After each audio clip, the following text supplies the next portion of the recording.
accumulation. You can see where you live. That's coming up in my Pinpoint Weather Forecast.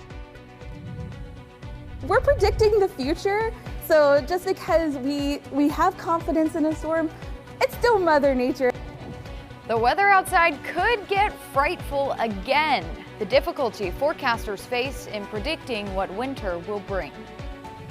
It is really your duty to go through those documents and make sure that your returns are correct. And the former Charlotte Checkers owner is facing federal charges, his accusations of tax fraud.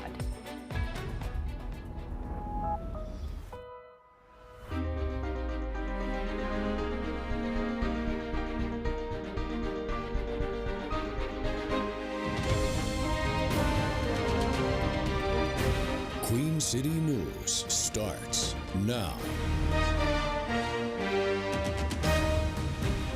You're looking live at Appalachian Mountain Ski Resort in Blowing Rock. Skiers and snowboarders are enjoying the snow already on the slopes, and the weather is expected to bring more this weekend. Thanks for joining us at 10. I'm Caroline Boyer with Chief Meteorologist Tara Lane in the Pinpoint Weather Center.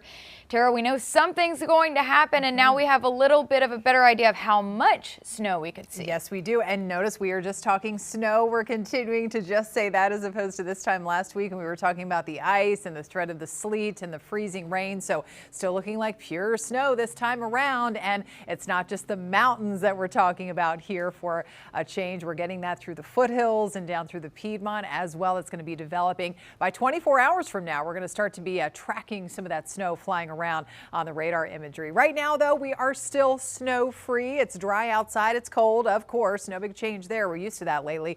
Right down to freezing exactly in the Queen City 32. We've got a light east southeast wind about 5 miles per hour, and dew points are still real dry, only sitting in the low teens right now. And speaking of teens, we got those temperatures that are still in the frigid zone up in the higher elevations, only at 17 from Avery County up into Boone and Jefferson. We've got 26 degrees still with several more hours of cooling to go. Statesville, Salisbury's down to 23, still at 30 in Lancaster, and off to the east into Chesterfield County. So we have had high pressure helping to keep things dry here lately, but we've had more clouds coming in today. Gradual increase in moisture happening before low pressure eventually takes over as we head into the weekend, bringing us more of that moisture matching up with the deep cold air in place, and that's going to bring us that weekend snow. So we've got the winter storm watches and winter storm warning in effect right now for the mountains, because that's where the snow will begin a little bit earlier, even as early as late tomorrow afternoon. But eventually we'll see this watch being expanded, the warning being expanded to include all of the foothills and the Piedmont zones as well as we continue to get closer and closer to the weekend.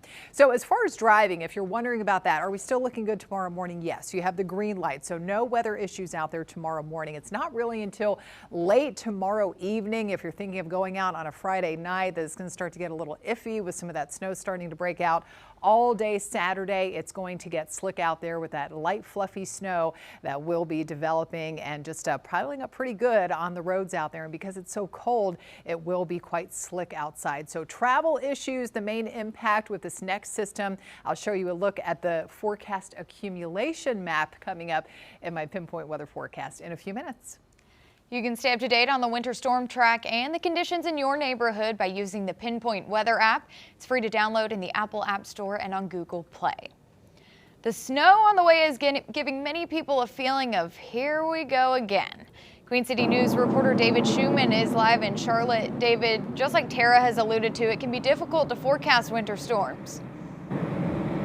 Yeah, Caroline, I mean, predicting the future is hard enough as it is, but a week of sub-freezing temperatures sandwiched by an ice storm and a snowstorm just makes for one weird winter. How people feel about that, well, I guess that's in the eye of the beholder. Our driveway is still a sheet of ice, and so is our walkway. So it was a little nerve-wracking last night when we got home. Well, it's crazy, but it's beautiful. I'm very excited about the snow because we haven't had snow in a very long time. The snow is coming, but how much exactly is hard to say. I think we do have a big potential of this busting and of this going crazy. Candace Jordan is the head of education at Gastonia's Scheele Museum of Natural History and also a meteorologist.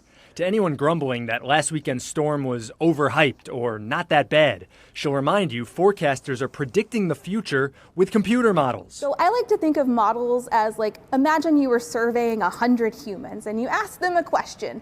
Each one of them may give you a different answer, but you're gonna have a majority thinking. Plus, she says we weren't far off at all from a much more damaging storm. We honestly got lucky that we got so much sleet around here instead of the ice. You know, and we're talking about a little layer in the atmosphere. Had it been a little larger, we could have gotten more freezing rain. We would talk critical power outages. The one projection many people do agree on: give us snow, no more ice. I'm afraid I'm going to fall sometimes when it gets ice, and that type of paranoia is not welcome. I have a 6-year-old and a 13-year-old, and so they're very excited about the snow, and I'm happy that she's able to see it and enjoy it. As strange as it is to have 2 storms in a week, Candace Jordan says it's because cold Arctic air that usually moves out quickly is settling in and staying put instead. Live in West Charlotte, David Schumann, Queen City News. Thanks, David. North Carolina Governor Josh Stein is declaring a state of emergency ahead of this weekend's expected snow. Road crews across the state are putting out more brine ahead of that snowfall. At the same time, many roads still have a layer of ice left over from last weekend. Stein says the priorities with the new storm are clearing highways and major roads. Secondary streets are lower priority. They're going to be immediately ready to bring their plows out come Friday night into Saturday. We wish after a big storm that it could be within 24 hours. That's just not the way the world works. So we ask people to be patient. The governor will hold a briefing tomorrow on storm preparations. Charlotte transportation officials say city crews will start treating thoroughfares, bus routes, and other streets late Friday night. You can follow our coverage of the next winter system coming to the Carolinas on our website, qcnews.com. National Transportation Safety Board investigators are expected to issue their preliminary report tomorrow on the deadly plane crash at Statesville Regional Airport. That December 18th accident killed NASCAR star Greg Biffle, his family, and 3 others. Biffle's business jet crashed on landing at the airport. NTSB crews spent several days in Statesville recovering the flight data recorder and other evidence. Investigators were fairly confident they know who was flying the plane, but wanted to verify that information before making it public. The preliminary report is not likely to have the cause of the crash. Determining that could take up to 2 years. The former owner of the Charlotte Checkers is now facing federal charges on accusations of tax fraud. Federal prosecutors secured a grand jury indictment against Michael Kahn today. He's accused of aiding the preparation of a false tax return and 2 counts of failure to file a tax return. Queen City News reporter Shakira Speaks look at what those charges mean and what's next for the former team owner.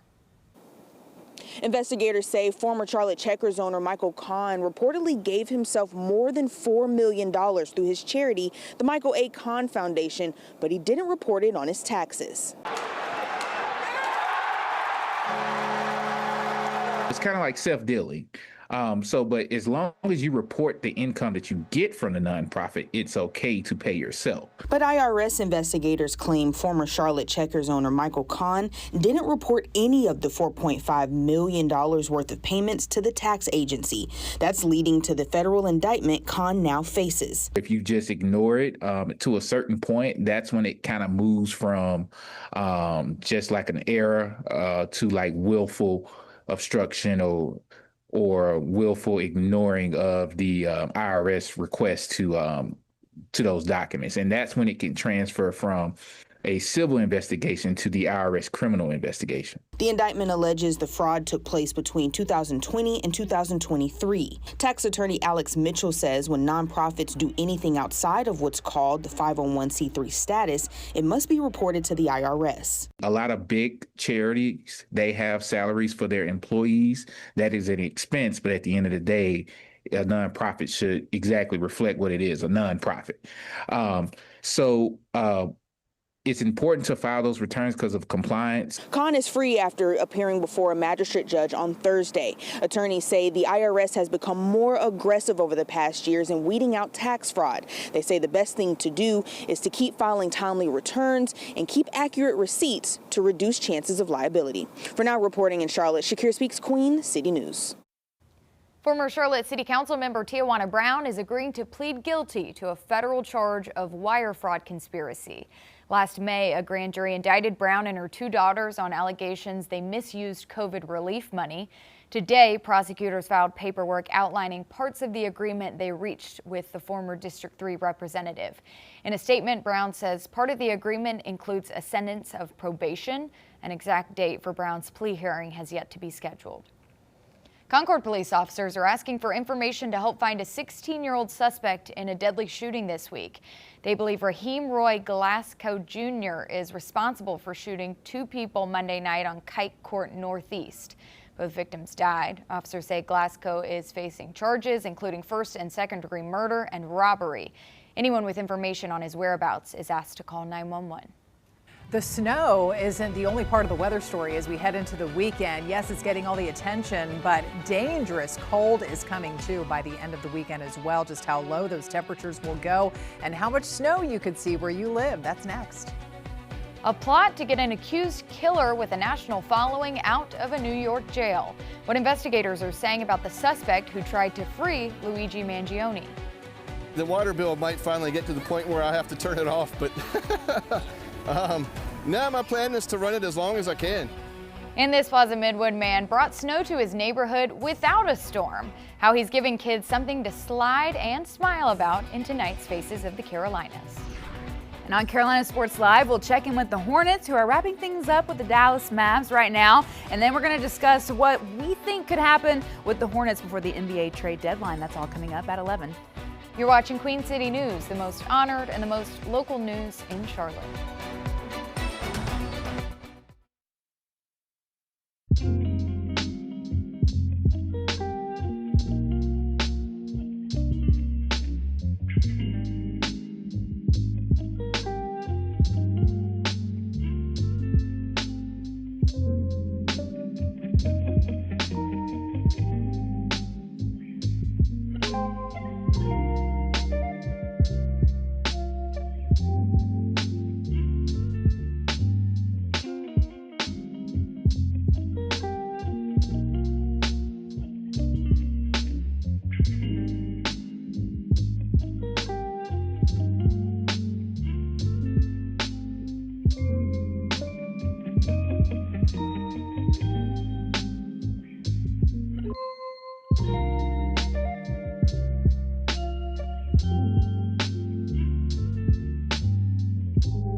The heaviest snow this weekend is predicted to hit along the Carolina coast, with inches upon inches expected to coat communities like Elizabeth City.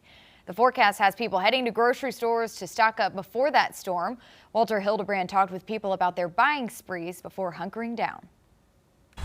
Under blue skies at the waterfront, Elizabeth City residents are preparing to hunker down for this weekend's storm. Down the street, they're stocking up at the grocery store. Some are being cautious. I think we're going to get something. People around here think we're going to get 10 inches I heard maybe a dust around here, maybe 2 to 3 inches evening, so we'll just have to play it out. Some say bring it on. I'm from the hills of West Virginia. That's where I grew up. So we're used to big snow, big ice, and we just don't get enough down here. With memories of life during last year's storm, friends of Joanne Scott sent out a lifeline. My friend from Virginia Beach keeps calling and telling me I need to come up to her house. Wesley Mercer might have the best plan. I'm going to leave this area and go to Kansas City. As for those who have to stick around, Elizabeth City hasn't forgotten you. 10 on Your Side spoke with Emergency Management Coordinator Brian Parnell, and he says you need to organize now. Because once Saturday gets here, driving conditions are going to go downhill probably around noon, if not earlier than that, and we'll be like that all weekend. So make sure you got plenty of food, you got plenty of medications, water, and you're prepared to be at home and stay warm and stay off the roads while North Carolina Department of Transportation tries to get the roads cleared from any of the impacts that we may experience. Here's a look at what can happen when there's too much snow. This is video from Benton, Arkansas, southwest of Little Rock. So much snow collected on the roof of a downtown bar, it caused that roof to collapse. The bar was across the street from Benton's courthouse. The collapse also brought down part of the building next door. No one was hurt, luckily. Investigators say they've handled other roof collapses in that area after last weekend's storm. You're looking live at King Street in Boone. The town's already seen plenty of snow this winter, so this weekend's system will just add to the snow totals there. Closer to Charlotte, Tara, we're not used to seeing much snow, though, so this is exciting for some of our winter weather lovers. It really is, I know, and it's still looking like pure snow. It's really going to start to kick in even by this time tomorrow night, especially up there in the mountains. We're going to start to see some of that snow flying around, but really overnight after midnight, really starting to develop around the Charlotte area and much of the Piedmont foothills. And this is going to be a pretty much all-day Saturday situation that it is going to be snowing. Certainly a pretty sight when you look outside your window. And you're going to want to stay inside for the most part too, because it's just going to be so cold out there, and some windy conditions on top of that, just making for some of those brutal wind chills as well. And of course, difficult conditions, more of those developing on the area roads. In case you're wondering, okay, so when exactly was the last time we have seen significant snow in our area? The last time it snowed 3 or more inches in one single event was back in January of 2018. The last time it snowed 10 or more inches, anyone remember this, was back in February of 2004. I remember it well because I was on maternity leave with my firstborn, and I got to sit inside and enjoy it, and just the peaceful snowy side. I think we got about 16 inches. I remember that particular event in my house. That was pretty significant. Lasted for a while, those snow piles on the ground.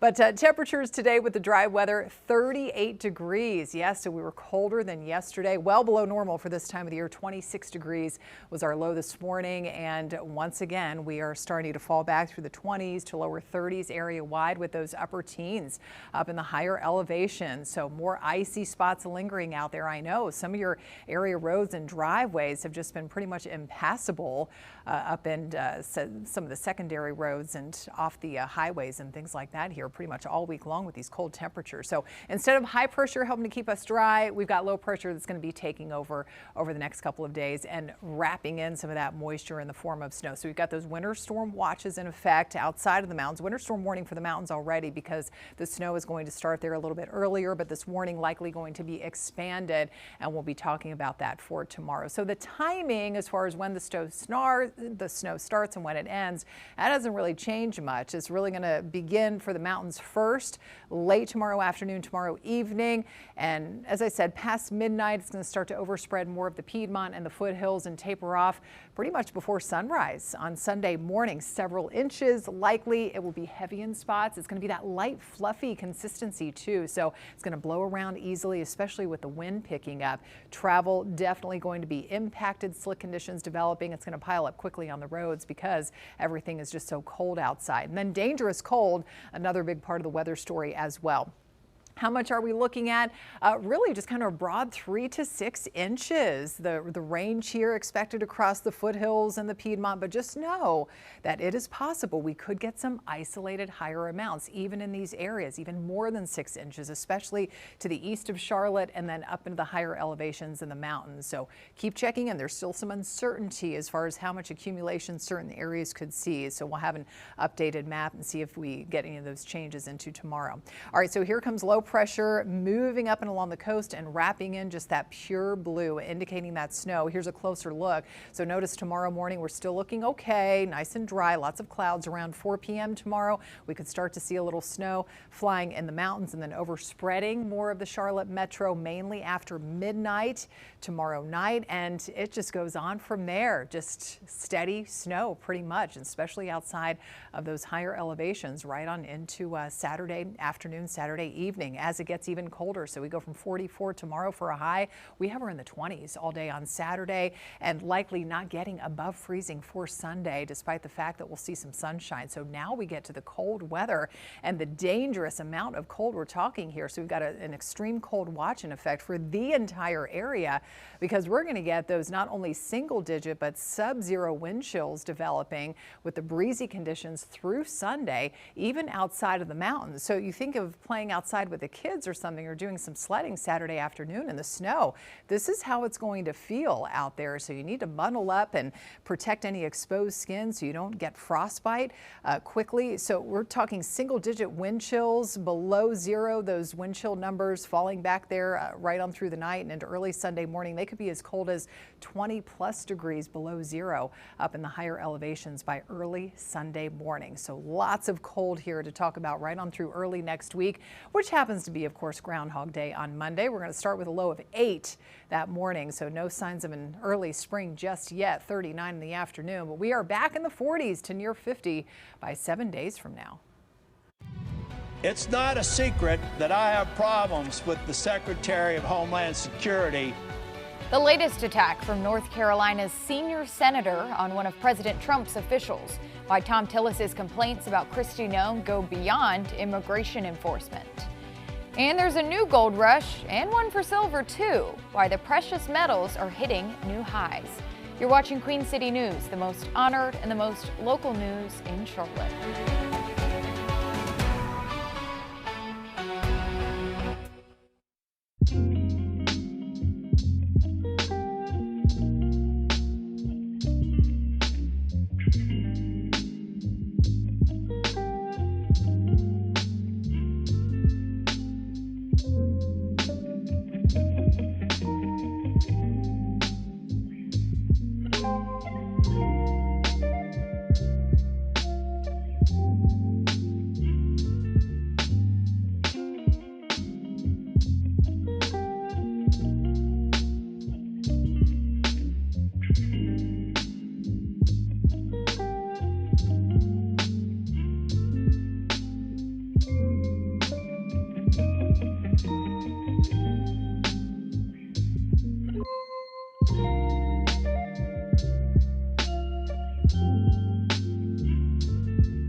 North Carolina investigators are backing up Surry County deputies after a deadly mass shooting near Mount Airy. It happened this afternoon east of the town.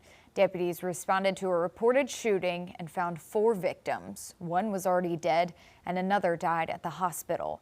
Agents from the State Bureau of Investigation are assisting deputies in collecting evidence. They do not believe there's any further danger to people in that area.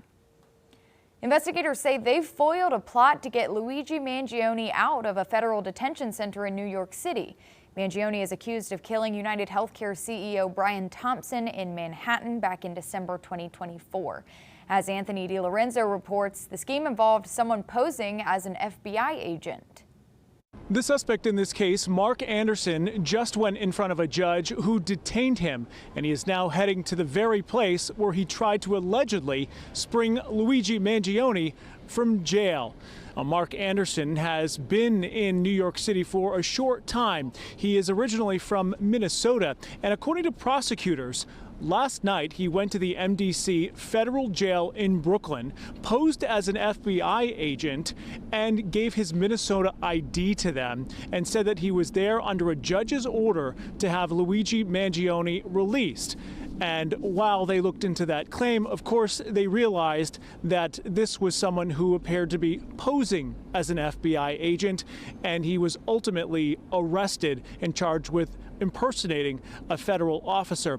On his person when he was arrested, he told police that he had, quote, weapons, which turned out to be a barbecue pitchfork and a pizza cutter. Apparently, he works at a pizza restaurant in the Bronx. Now, in court, we learned that Mark Anderson has convictions from his home state of Minnesota and also has been recently arrested in the Bronx over the past few months for menacing and also using a fake weapon to menace someone. Both of those crimes considered misdemeanors, and he had been released on bail. But now he is headed, of course, to the MDC. His attorney argued for the judge to send him to a mental facility to be evaluated for his mental state. She said since he did not have any concrete plan to do that, he could not be released today and ultimately would be detained. It is certain that he will be nowhere near Luigi Mangione once he goes to the MDC. His next hearing in front of a judge set for a few weeks from now here in the Eastern District. I think as a rational person, you would choose door number 2. A high-stakes game of let's make a deal on Capitol Hill, the agreement between senators and President Trump to avoid a government shutdown. And it's a 100-year-old recipe that sounds like it came from an episode of Chopped. Why a luxury hotel introduced a dish called the Hot Brown. You're watching Queen City News, the most honored and the most local news in Charlotte.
looking live at the U.S. Capitol in Washington, where lawmakers may have an agreement to avert the second-long government shutdown since October.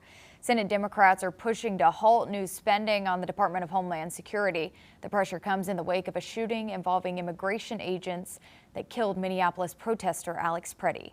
Kristen Eskow looks at tonight's tentative agreement.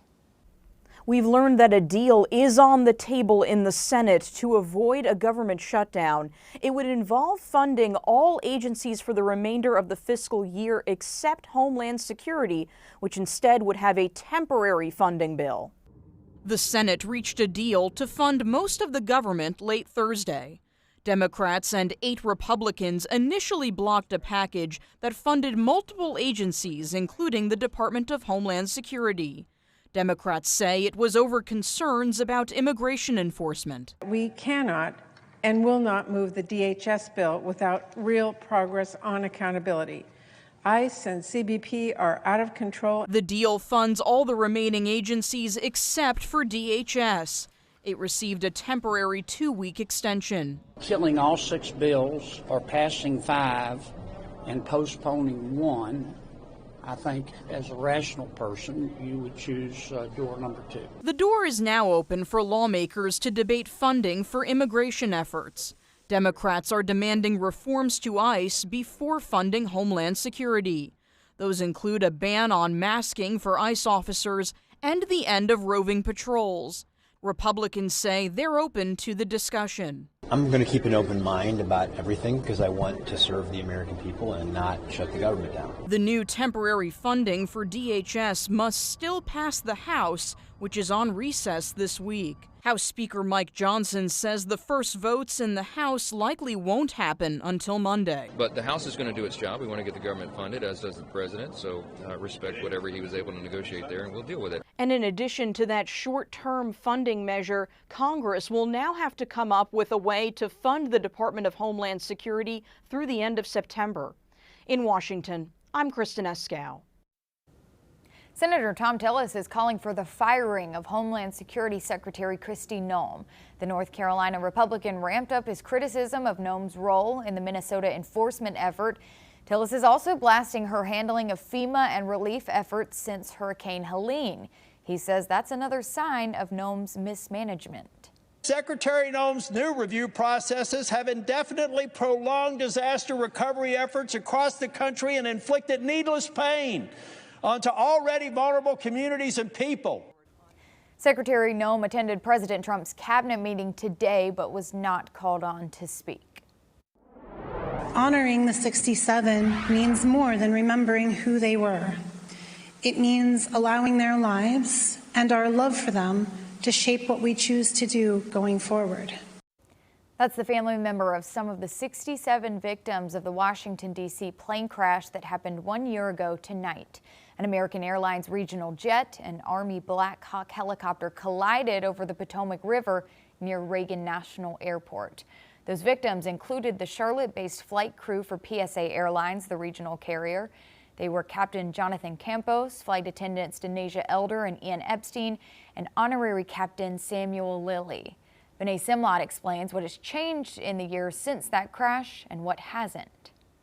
A year ago, that flight from Wichita, Kansas was on its way here to Reagan National Airport. It didn't make it here, and since the crash, the NTSB has issued 50 recommendations to try and improve aviation safety and avoid another accident. A new NTSB animation shows the likely cockpit view of the final moments of American Airlines Flight 5342 approaching Reagan National Airport before it crashed into an Army Black Hawk helicopter and plunged into the icy Potomac River. I think we've made some progress. Virginia Senator Mark Warner says the FAA has made some changes since the crash, but not enough. We have the most congested airspace with the military, with the fact of the president flying in and out. What has changed, the FAA has closed Helicopter Route 4, which the Black Hawk helicopter flew at the time of the crash. The NTSB says that route put helicopters 75 feet from an aircraft approaching runway 33. The data was there. But Senator Warner says there's still too much traffic at Reagan. The airport has the busiest runway in the country because politicians keep adding flights. Because it's easier to fly out of Nashville than it is to fly out of Dulles. After the crash, the NTSB renewed its call to require more precise location data for all aircraft with a tool called ADSB In and Out. At the time of the crash, the Army helicopter wasn't transmitting its location, and the American Airlines plane wasn't receiving that more precise location data. They would have, with ADSB in, gotten an alert at 59 seconds before the collision. There is legislation called the Rotor Act. It would require ADSB in and out on most aircraft flying in the United States. It has so far passed the Senate. It hasn't passed the House of Representatives or been signed by the president. That needs to happen before it can become law. At Reagan National Airport, I'm Vinay Simlot. Back to you. American Airlines executives say they will soon restart daily flights to Venezuela once they get government approval and security assessments. The airline suspended service in 2019 after the U.S. barred flights. The move comes weeks after the U.S. military captured the country's dictator, Nicolas Maduro. American is the first airline to announce plans to reinstate flights to Venezuela. Precious metal prices are surging in value, with gold and silver selling at all-time highs. Patrick Clark talked with currency experts about the trend and the people trying to buy and sell. Among the many chapters of Mike Steimel's life, one of the more interesting ones is his time spent as an underwater diver and treasure hunter. These are all coins that I found, metal detecting over the last 40 years, and also ones that I've just gotten as prizes from club hunts and stuff like that. I just kept throwing them in a drawer until finally I added them all up, and I was like, that's enough for a Martin guitar. So I was like, I guess it's time. Steimel was among the many on this Thursday, stopping by Scotsman Coin and Jewelry in Creve Coeur. The prices of gold and silver are soaring. Gold above $5,000 an ounce for the first time on Monday. In September, silver was $41 an ounce, now topping $120. We were at starting a little below 3,000. In May, it hit 3,000 last year. So it's climbed from 3,000 all the way up to 5,500 here in January of the next year. Clay Teague works in tangible things like currency, gold, silver, platinum, and coins of all types of nature. He was busy Thursday as silver and gold prices have been up lately, and customers were wanting to buy and sell. One of the things you'll commonly see are like sterling silverware sets, things that their great-grandmother used to set up for Thanksgiving. That's a set of flatware that used to be worth $600 or $700 maybe 10 years ago that's now on average $2,400 to $3,000. 1964 was a magic year for the United States. That's when last year they made 90% quarters, dimes, and halves. And so if you find any of that kind of things in your house, 1964, 63 and earlier, they're worth several times face value because they are 90% silver. So who knows, you might just have a treasure waiting in your own home in an old junk drawer somewhere. And if you don't, well, there's always a junk drawer that needs to be cleaned out. Millions of Americans use GLP-1 drugs like Ozempic, Wegovy, and Mounjaro to control diabetes and lose weight. Many patients are now suing the makers of those drugs, claiming they were not warned about serious health risks. More than 3,000 GLP-1 users have filed cases in state and federal courts. They say they've experienced problems beyond posted side effects like nausea and stomach pain. Those patients claim they've suffered issues like gastrointestinal injuries and vision loss. We've got folks that have died from various bowel conditions. So some really, really serious adverse events and adverse effects that really we don't think are adequately warned of. Drug makers tell our partners at News Nation they make patient safety a top priority, and their labels always include FDA-approved warnings and potential side effects. What about that weather this weekend? We're still tracking that snow that's in the forecast. We got those winter storm watches and warnings in effect. How much of that snowy accumulation you could see in your neighborhood? That's next. Old, it's white, it's snow. A Charlotte man started giving neighbors a wintry gift before any ice fell from the sky. How kids are benefiting from his homemade snow hill. You're watching Queen City News, the most honored and the most local news in Charlotte.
You could say a Plaza Midwood man is making meteorological magic again. When the conditions are right, he likes to chillax and fire up his homemade snowmaker. For more than a week, he's been on a record run. Queen City News storyteller John Lee takes us to a winter neighborhood attraction in tonight's Faces of the Carolinas. The view from above is as pretty as a postcard. And this week, the landscape of Plaza Midwood looks a little different. This meteorological magic is more than a week in the making, courtesy of a dad with his own snowmaker. You know, when the temperatures are right and the humidity is low, then I'll run it. Matt Ferguson is up to 6 feet in his front yard. This is the longest he's ever kept the snow machine running. All right, here goes. At times like this, he must be like king of the hill. Oh, the whole neighborhood knows who precipitated the precipitation. It's cold, it's white, it's snow. Let's go play. Kids at Midwood Preschool finally have a snowball's chance. Look both ways. Ready? Before you sled. We see it out the window all the time when they have it, so we thought we would join in the fun today. Fun. Yeah. Oh, thumbs up. Cool. We don't get a lot of snow. The kids go over there and get to sled down, make snowballs. They have a blast. I love seeing the kids play. At first, he did all this for his own children. This is his daughter, Ann Parker, who's happy to share the wealth of man-made weather with others. It's really fun, and I like to see them have fun. Over the past 4 years, seeing strangers frolic in the white stuff has made it even more worthwhile. No! The water bill might finally get to the point where I have to turn it off, but now my plan is to run it as long as I can. Enjoy it while it lasts. Slide down with me. I'll slide down with you, sure. It's all fun and games until it's game over. I want to go. You're cold. They'll probably remember more than just the big chill. It's awesome. And that's the perfect word for the snow day that's become a snow week at the Ferguson house. Oh, Miller! In Plaza Midwood, John Lee, Queen City News. You'll find that impressive hill of snow across the street from Midwood Baptist Church on Mecklenburg Avenue. Looks like they are having a lot of fun out there. The dig out from the winter storm is still underway days after the ice and snow hit. This is video from Mississippi's Transportation Department showing their crews plowing snow off Interstate 55 in the northwest part of the state. Parts of another Mississippi highway remain closed because of uncleared ice. Chief Meteorologist Tara Lane is here. Tara, there are some questions about exactly how much we're going to get, but it seems like it could be decently substantial. It's going to be pretty significant. I mean, it's been a while. I showed you the graphic during the last half hour since January of 18 that in one single event we've seen at least 3 inches of snow. So this could be the first time in many, many years for a lot of people to see that much. We're looking at roughly about 3 to 6 inches, I think, for most neighborhoods here at this point, but there's still a little bit of uncertainty where some neighborhoods could get some higher totals and maybe some just a little bit less too. But either way, it is looking like for the most part several inches of snow coming up with the system as we head into the weekend. No snow out there right now. Looking live over downtown Blowing Rock. We still have the lights that are shining bright up there, but just freezing conditions. And you know what? That is not going to change anytime soon. We're going to have an extended stretch of freezing temperatures, below freezing temperatures, and by the end of the weekend and lasting into early next week. So even with the snow in the forecast and some of that lingering ice that's still out there from last weekend's system, no real significant melting coming up anytime real soon over the next few days. We've got 32 degrees, so we're right at freezing right now in the Queen City with a light east-southeast wind at about 5 miles per hour. So not much of a wind chill to talk about, at least at this hour. We've got 21 in Albemarle, sitting in the upper 20s down into South Carolina, 25 only for you all in Wadesboro. We've got 24 in Morganton and upper teens in the higher elevations. We've had some clouds moving in from the south and west today. High pressure still in main control and helping to keep things dry. But instead of the happy high, we've got the lousy low taking over for the weekend. Maybe not so lousy though when it comes to the kids playing outside and some of that snow, but lousy too when it comes to just how cold it is going to get by the end of the weekend. Now, in terms of driving, you have that morning drive coming up for tomorrow. You still have the green light. Of course, as we've been saying, watch out for more of those lingering icy spots because temperatures are already well below freezing for so many neighborhoods. But overall, the green light on the main roads. It's not really until later in the evening and overnight tomorrow that conditions will start to go downhill with the snow that will be starting to fly all across the region. And of course, all through the day on Saturday, the red light there for driving around. It is going to be difficult. This is light, fluffy snow that we're talking about, but because it's so cold, the ground is so cold, it is going to start to stick pretty quickly and make things slick outside. So weekend snow coming up. We've got the winter storm watch and that warning up in the mountains because the snow is going to start earlier there. In fact, as early as tomorrow, late afternoon and evening, but that warning will likely be expanded and we'll be showing you that through the day tomorrow, that winter storm warning in effect. And that means at least 3 inches of snow is looking likely out there. And that snow, as I said, could be heavy in spots, blowing snow with the gusty wind. And because it's going to be so light and fluffy instead of being that heavy wet snow. But the good piece of news is because it is so light and fluffy, it's not going to pile up much on the power lines and the tree limbs, and so less of a concern for those widespread power outages compared to what we were talking about this time last week. So it's really a travel issue, and then the dangerous cold taking over through the end of the weekend. 3 to 6 inches is what we're thinking here so far from the foothills and over most of the Piedmont, but again, isolated higher totals are possible, especially to the east of Charlotte, 6 to 9 inches and up into the higher elevations as well. So there's that low pressure just continuing to gather up some of that moisture and wrapping in just that pure blue around here. And that is just all snow. Notice on Futurecast a little bit of a closer look. By 4 p.m. tomorrow, we start to see the snow trying to break out in the mountains and then just taking over more of the area the deeper we get into the night, mainly after midnight. And we're looking at just pretty much kind of steady snow. It's going to be a pretty sight out there to stay inside and look outside the window because it's so cold. But that's going to last right into Saturday evening before it tapers off before daybreak on Sunday. So Sunday, it's back to sunshine, but look how much colder it is getting. So hovering in the 20s during the day on Saturday and just trying to make it up to even close to 32 degrees on Sunday. So dangerous cold. We've got an extreme cold watch in effect for the entire area for Saturday into Sunday. So keep this in mind too if you're thinking of going outside and playing in the snow.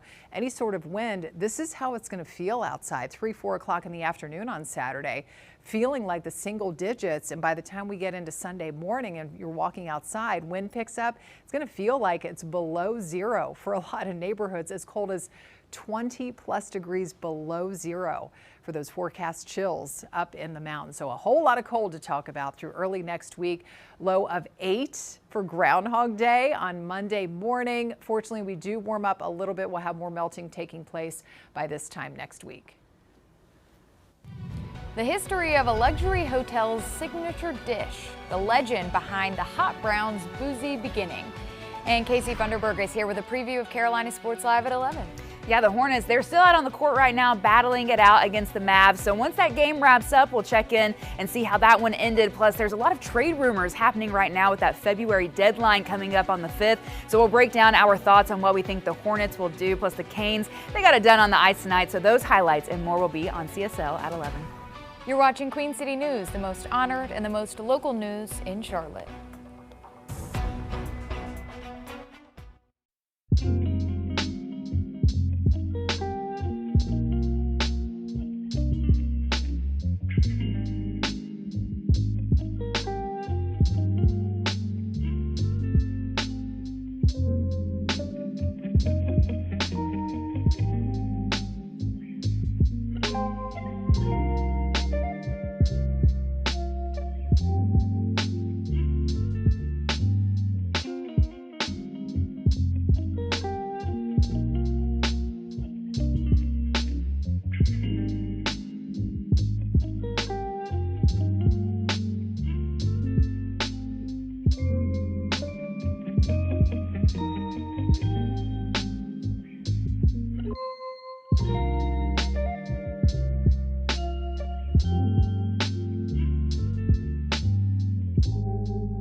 There's a new grocery store concept operating in Texas aimed at providing almost instant deliveries. It's called Goods. The Austin store uses robots and tunnels to get items from shelves to totes and into customers' back seats and trunks. People pre-order online or on the Goods app. Then they drive to the store and get their groceries within 2 minutes of arriving. The goal is to eliminate the wait times at other supermarkets, but people behind the concept say that's just the start. This one location, it could be connected to, a rapid fulfillment center like this, an H-E-B, an Amazon center, but it could also be connected to a local restaurant. The company's executives are looking to expand beyond Austin in the near future. The Carolinas are known for foods like barbecue, shrimp and grits, and Krispy Kreme donuts. Louisville is famous for more than just mint juleps at the Kentucky Derby. The legendary Hot Brown. The Hot Brown is an iconic open-faced sandwich that made its debut at Louisville's Brown Hotel. It's made with a base of toast and 7 ounces of turkey breast meat. Then it gets tomato wedges, a rich Mornay sauce, paprika, bacon, and cheese. The hotel's general manager says the dish got its start in 1926 as a way to feed hotel guests who'd spent the night dancing and drinking. Our original chef got tired of serving the same old ham and eggs, so he invented something with what he had in the kitchen, which is the Hot Brown. It's warm, it's bubbly. Let's face it, it's a great hangover remedy. In 1926, the hotel sold the Hot Brown for only $1. Today, it's $24 for a petite serving and $32 for the full order. You're watching Queen City News, the most honored and the most local news in Charlotte. We'll be right back with a final check of your pinpoint forecast, followed by Carolina Sports Live.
Download the Queen City News Plus app on your smart TV using either a Roku, Apple TV, or Amazon Fire device.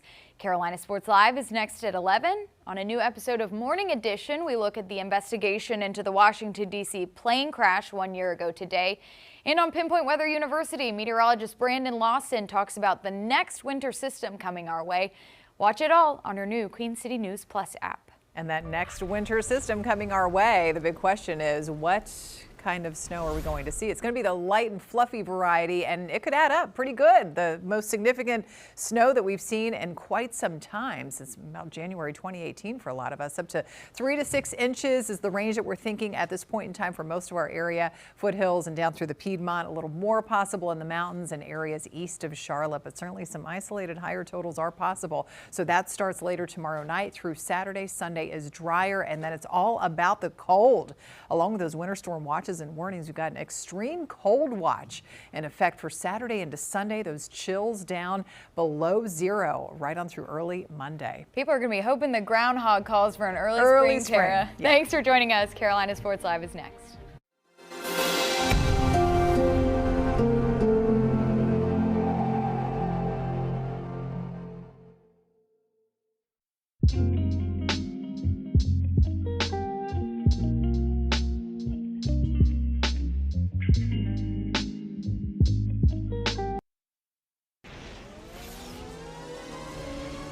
Now,